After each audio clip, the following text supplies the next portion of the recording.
Alright!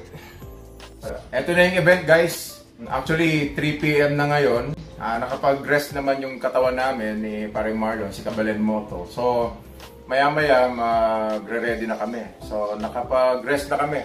Kagabi, nag-check-in na. Inabot kami ng 10, no? Ganon kahaba yung check-in kagabi. So, although goods naman kasi masaya naman kagabi dahil marami kang na-meet na mga vloggers.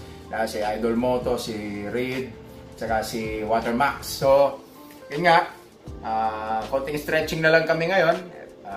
Shower ng konti para papagising ng dugo.